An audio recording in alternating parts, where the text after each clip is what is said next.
After the 6th of October war victory, dear viewers, the international newspapers reacted differently. But they all, of course, hailed the Egyptian army crossing of the Suez Canal, the cutting through of the Bar-Leif line. They changed the history of Egypt and the Middle East.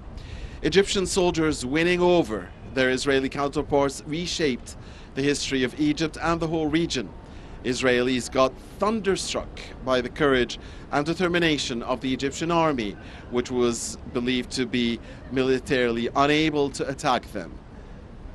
We are joined now by Mr. Ahmad Farag, a journalist and an expert on foreign affairs, to shed more light on how the international media reacted to the 6th of October war victory. A very good day to you, Mr. Farag. Thank you for joining us. Happy 6th of October. And let me start by asking you, overall, how did the Western media, the international media, react to Egypt's victory in the 6th of October?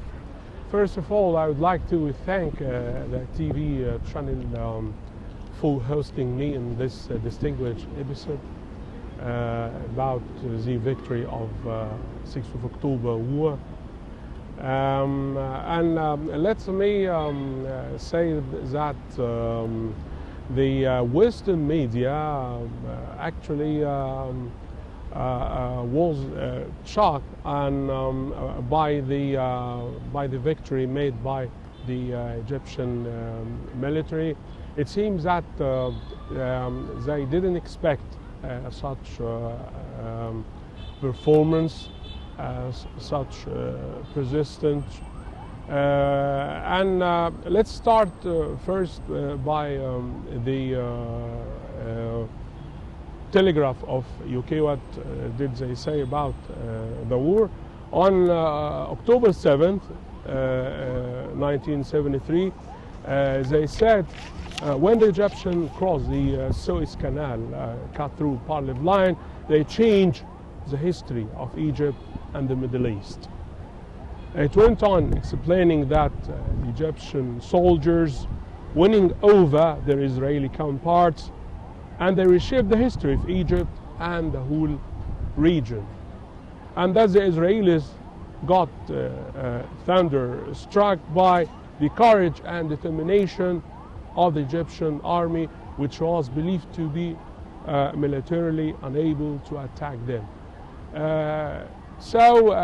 From this brief report, we can know how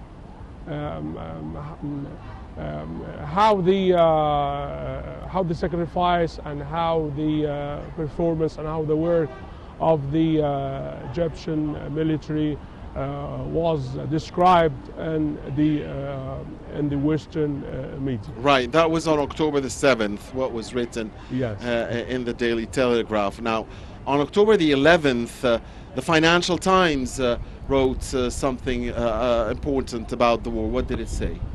On October 11th, the Financial Times reported that the Israeli military was misled with their alleged invincible prowess, and this overconfidence that Israel has gained in the aftermath of the 1967 war had been shattered in the 6th of October war, as demonstrated by the statements made by the Israeli officials themselves, including the then Israeli Defense Minister Moshe Dayan.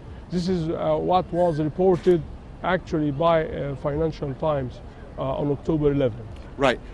The Daily Mail, also covering the war, also wrote something on October 12th. Well, the Daily Mail on October 12th said that the last week disciplined Israel and was a week of torture for them. This is according to an article in the UK Daily Mail. The paper said that the Arab armies are fighting with force, courage and determination. The Daily Mail added that the war demonstrated the unparalleled courage of the Arab armies, emphasizing their utmost and fair right to defend their lands against the Israeli aggression. Right. Mr. Farag, the Washington Post, now over to U.S. Media, right after the crossing of the Suez Canal, wrote about the victory.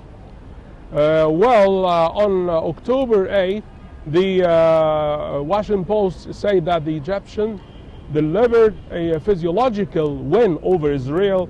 This is according to an article in Washington Post, referring to the regaining of Egyptian control over the east bank of the Suez Canal, which shattered the Israeli illusion that the Arabs are not ready for war and to liberate their lands. This victory is unparalleled. This is how the newspaper described the performance of the Egyptian military. What about one of the leading news agencies in the world, Reuters? Actually, the Reuters agency, 3 days after the war was over, Reuters reported that the 1973 war was the first war Israel had ever waged since the 1948 war, adding that it was clear-cut that they lost the initiative in this war, adding that the Israeli army had been taken aback by the wide scale of the high-tech weapons used during the war by the Egyptian military. Right. And now also German Der Spiegel magazine said on November the 5th, 1973, of course, that the possibility of the massive Egyptian attack on October 6th was not foreseen by the Israelis, actually, and therefore they paid a heavy price. So could you tell us about, how successful indeed was that plan by the great late leader, President Anwar Sadat, and his actually, the victory, according to the military measurements, can be described as a miracle. Because no one expected that Egypt could attack Israel and put forward a practical plan to liberate the lands, because there were lots of economic and, for example, other problems related to the technology and the source of weapons. However, the late President Sadat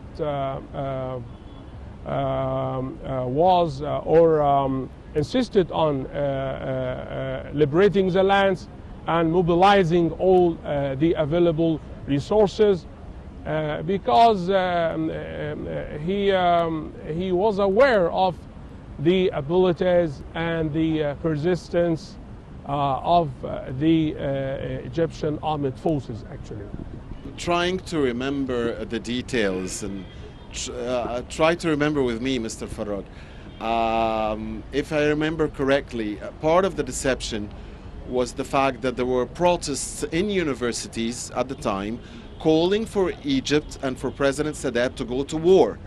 But, he let those protests go on, and there was a feeling, even among many Egyptians, that we're not, even among Egyptians, that we're not going to go to war now.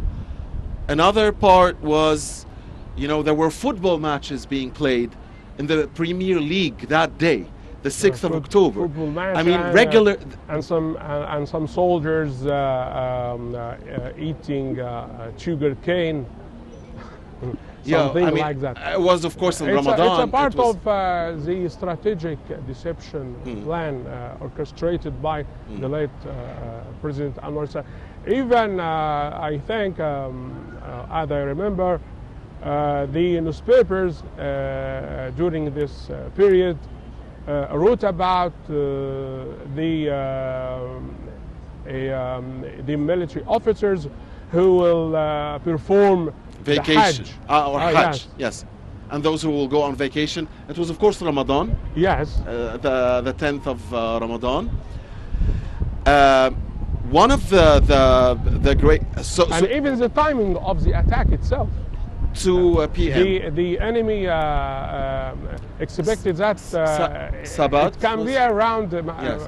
in the early morning, for Yeah. example. It was a Saturday as well. It was a right? Saturday, and it's a day off Yeah. for them. Yeah.